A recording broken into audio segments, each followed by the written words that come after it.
Thì bây giờ đó, khi mà ta la cái hạnh nào ra, thì các con thấy không? Mỗi cái mà con người làm này là tượng trưng cho cái bộ tượng trưng này. Nhưng mà tại sao đi cái thẳng mà bên này nó không có một loại gì? Nhưng mà cái nào nó cũng lên, cái nào nó cũng lên, vuông vút lên, nó đẹp hơn một cái này. Với cái này tượng trưng cho cái sự thật khi mình tu á, thì mình vươn lên nhưng mà cái nghiệp của mình nó làm cho nó biến không. Nhưng mà nó không có trở ngại cái sự vươn lên của mình. Nó độ cao cao này mình biến ra mỗi ra mỗi người một nghiệp, cái này con cái này con cái kia. Mà tại sao có màu đây? Cái màu tức là gọi là kiến giải cái thành kiến của mình nó làm cho cái mình nó không có giống nhau. Thì mỗi người có một cái nghiệp, mỗi người có một cái kiến giải, một cái kiến giải nó liên quan tới cái gì đó trong đó là Phật, nó là một cái gì trong suốt không có một cái vẫn là đây là từ cái đó này mình biết cái cuộc đủ kia đó là cái phương thức là cho nên cái mà là mình nhìn vào mình hiểu liền, mình nhìn vào là mình làm tu mình vươn lên trời mình tu mình tiến được còn nhiều thì ngày hôm nay mình ai mình chỉ biết ba cách làm sao mà tu để biết là let me see this one because we have so many young people here who don't speak the most wonderful, difficult language of Vietnamese. If you look back up here, you see the Buddha at the center, and actually we call Bodhisattva. However, Bodhisattva is someone who keep being happy and serving others. The Buddha seems to be the person who already accomplished. The Bodhisattva is someone who still in service and working to serve others. So we choose this image here to say that we always serve. We not get to the top, and we will not get in the top at all. We keep serving. And every time we serve, you see how many hands? So many hands, 1,000 hands. There is 1,000 hands, 1,000 eyes. The hands representing service, and the eyes representing wisdom or knowledge. So the interesting part of the story is this. We don't want to be the Buddha. No. Yes, we want to be the Buddha, but we leave it as the ideal. That we want to be here to serve every single living being that we have condition and affinity with. And therefore, the image is this. The more we be in this world, the more we want to have more skillful means. The hands is the skillful means. The hands' ability to serve. And you see, so many hands the Buddha has. And the lotus, each petal of the lotus representing a practice. For example, you drive someone from here, that's a practice of service. And you come and you see someone who's walking very slow, you add that person to walk a little better. That's another practice. So you have 1,000 petal lotus, meaning 1,000 things you can do for people, for all living beings, for your pet, for your dog, for your cat, for everyone who has a soul and a spirit. So here, that representing our model of practice, always serve others. And then you have the column, this is what we call the column of light. On top of it, you have a seed, and that's the seed of light, the seed. The seed can grow into a tree, and the tree is a tree of light. And so at the seed, one seed, when it becomes a tree, it becomes limitless and boundless light. That is the meaning why we have all the pillars there. Now, if you listen and study the history of the Acropolis, you see so many pillars creating pattern, and you see that why we choose to use this kind of pillar, because Acropolis is the very signature of Western civilization. You go to Rome, you go to everywhere. We have so many forms, but all the structures, forms, they all have pillars. Because pillars always give us a sense of strength, the very strong feeling of going straight forward and upward. Now, this is the representing, instead of creating a structure, the pillar of light, creating nothing except It gives you the sense of the strength and the straightforwardness and the always the vertical directions of you go up to forever of the heaven. It gives you the sense that the light is always effulgence, but at the same time pointing up to infinity. So we choose this pillar of lights to tell us that this is the practice we are doing.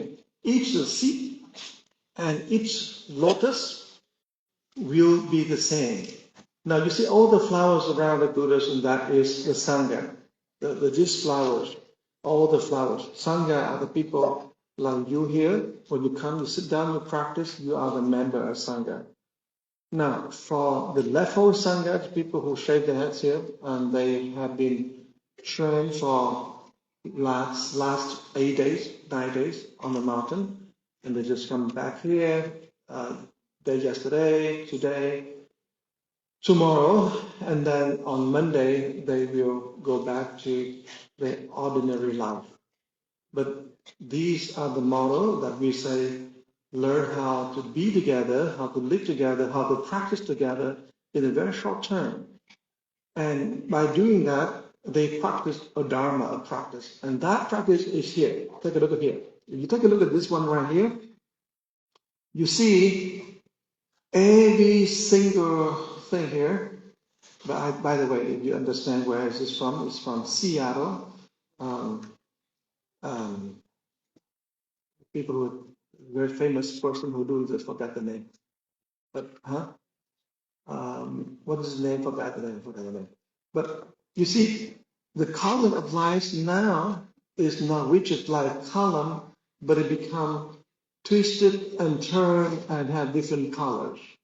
But it always rise up. You see some of them beautifully rise up like that.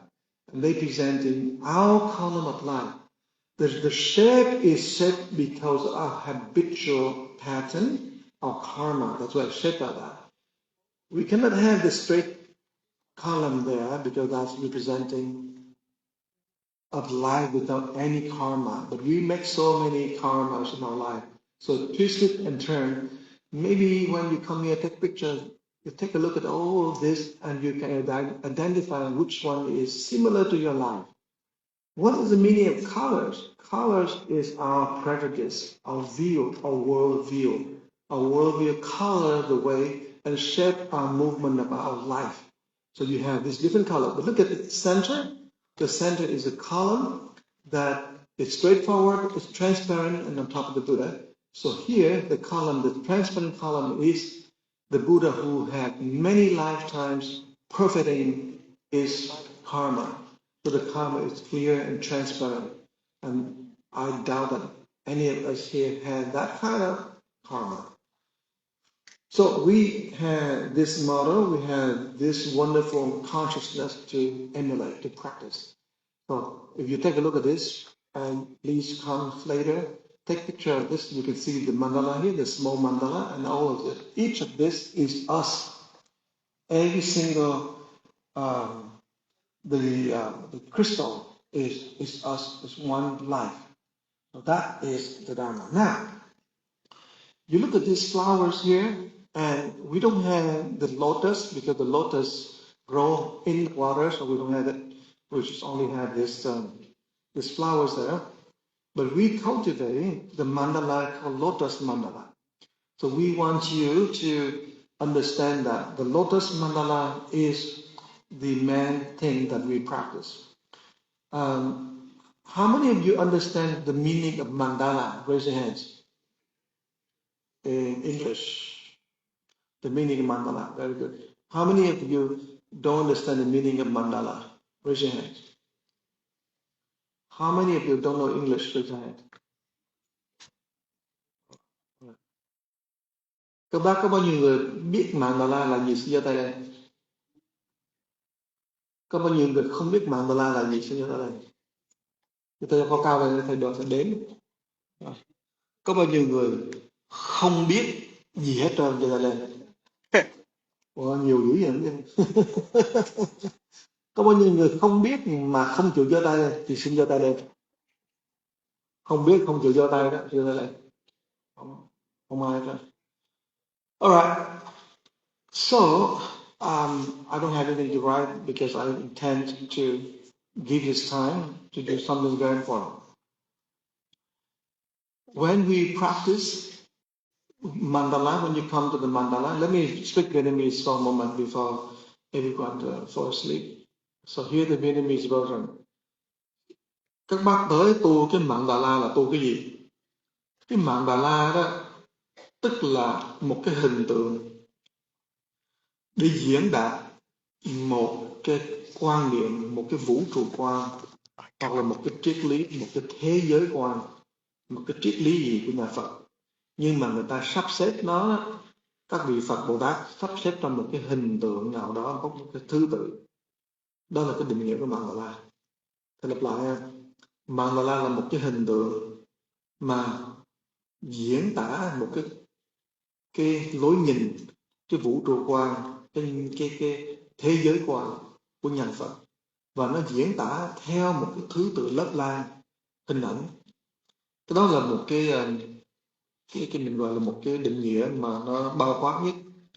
Khi bên Trung Quốc thì người ta định nghĩa rằng đó cũng vậy, nhưng mà cái đạo La thì phải có một cái hình vuông và hình tròn mới được. Hình tròn hình vuông phải dính với nhau, thì vì hình tròn tức là trời, hình vuông tức là đất, hai cái đó phải dính với nhau đó thì mới gọi là Mandala được. Dựa vào những cái triết lý đó trong kinh Hoa Nghiêm thì thầy mới làm ra một cái Mandala đó, thì thầy có một cái hình tròn và rất nhiều cái hình vuông, cũng như có một hình tròn nữa ở trong. Thì cái đó là từ từ mình sẽ nói, nhưng mà đó là ý nghĩa của cái Mandala. Here the definition of Mandala. Mandala is any kind of icon or iconography, a picture, a statue, whatever that you visually you can see. So it's an icon or iconography, you can see it, and it represents the philosophy, could be a worldview, could be a cosmology of Buddhism. It doesn't need to be strictly one form. It could be many forms. As long as all of this iconography can arrange in a very logical order to express that philosophy. And so we have many mandala in the world. Some of them are very meaningful, some of them are very famous, but some of them are not. So when the mandala went to China, Chinese scholars put on two things, say that a mandala must have a circle and mandala must have a square. A circle is heaven and the square is earth. Heaven and earth have to be in the mandala because the Chinese scholars as well as the Japanese scholars believe that Buddhism embraces heaven and earth. And therefore we look at all this mandala. In Japan, they always have square, and they have circle everywhere. Now, if you look at this mandala, we don't see, let's see, look at that one. You see there's a circle, the white circle outside, and the four square inside, and the very innermost, there is another circle. That's the mandala that you see. The mandala is behind this wall here. We are constructed behind there. You will see it in due time. But you look at this mandala there, you see outside you also have the lotus petals, and you have 2, 4, 6, 8 petals back there. Now, so that is the meaning of mandala. It's iconography, it's an image, a picture, statue that packed with philosophy or with certain kind of worldviews and arranged in a way that is meaningful to that. So we have that, and you look at this again one more time, and you see, by the way, this character here is Buddha in Chinese. Cái bác thấy từ cái chỗ này nó bung ra cái hình mà nó ấy, tức là từ cái vô minh đó, cái Phật tánh nó hiện ra, thì đáng lại là viết chữ Việt Nam nên bằng chữ Phật nên nghe nó không đẹp lắm. Thành ra thầy kêu họ viết cái chữ mà chữ này nó ngoằn ngoèo ra, nhưng mà đó là chữ Phật đó. Mà có nhiều khi mình đọc là Bụt, B-U-C, Bụt đó, rồi cái Bụt đó là cái chữ đó, rồi cái này là Cái Đức Quan Bồ Tát thì mình biết rồi các bác nha. Bây giờ đó thì đó mình muốn học cái Mạn Đà La này, mình muốn làm sao mà học cái cách làm sao mà mình có thể đi vào trong cái Mạn Đà La đó. Thì bây giờ đó, trước khi mà mình muốn nói cái chuyện gì cho có ý nghĩa đó, thì các bác có muốn đặt câu hỏi cho thầy không? Thầy mới giảng có 15 phút mà.